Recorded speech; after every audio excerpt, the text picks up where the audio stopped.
श्री राधे कृष्ण। ओम नमो भगवते वासुदेवाय नमः। कथा 37।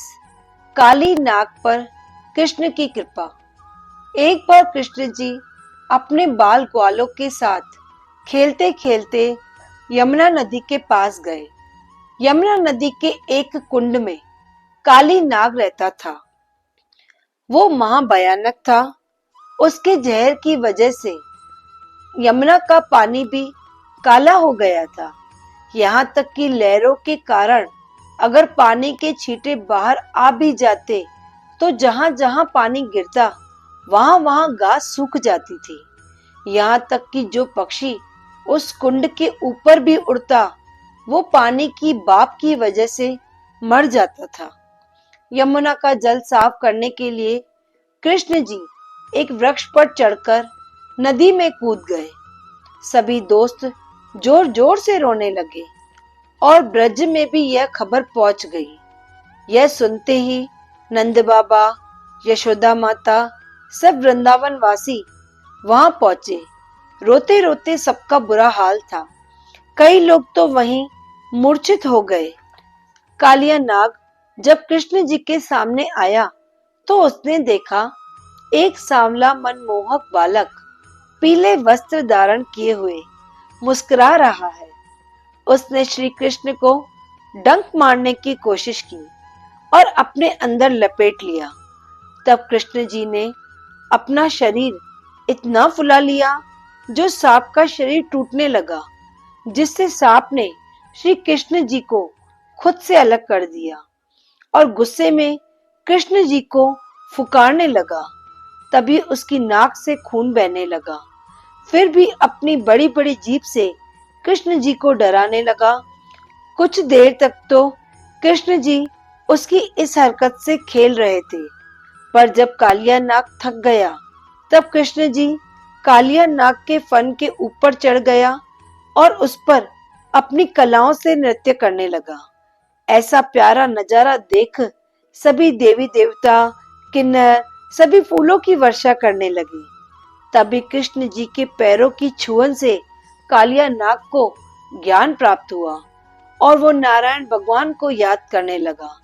उसे ये विश्वास भी हो गया था कि मुझे मारने वाला कोई और नहीं, स्वयं विष्णु भगवान है, क्योंकि किसी और में ताकत नहीं जिसे मेरे डंक का भी असर ना हो।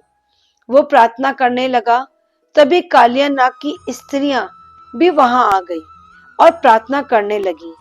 हे भक्त वत्सल भगवान, आपने हमारे पति का अभिमान तोड़कर और हमें दर्शन देकर हम पर अपनी कृपा की है, परंतु आप अब इसे माफ कर हम पर कृपा करें, इसे जीवन दान दें, क्योंकि पति के बिना हमारा जीवन भी बेकार हो जाएगा।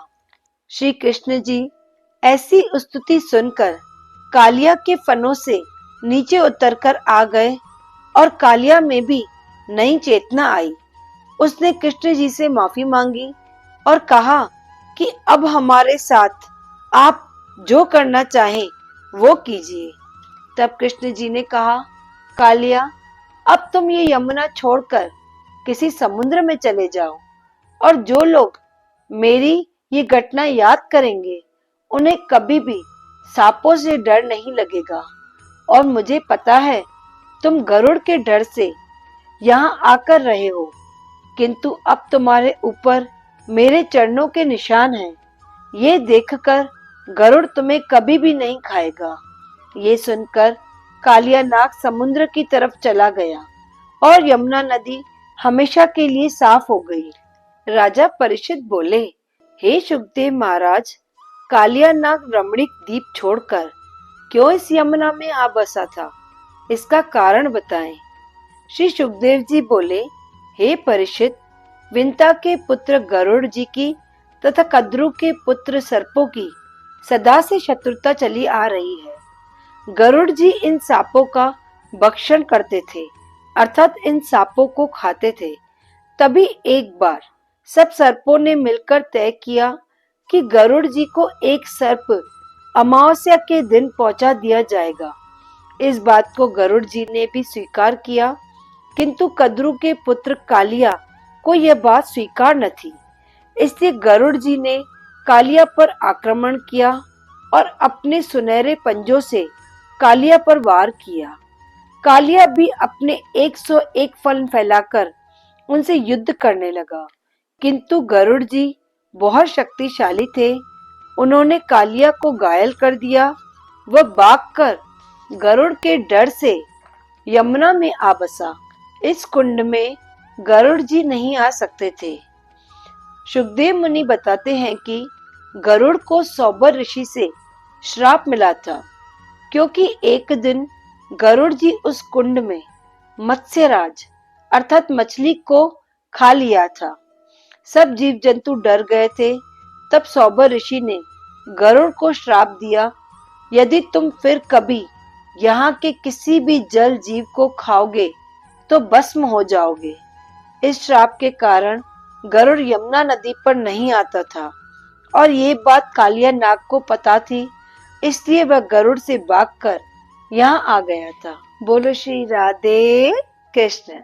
ओम नमो भगवते वासुदेवाय नमः।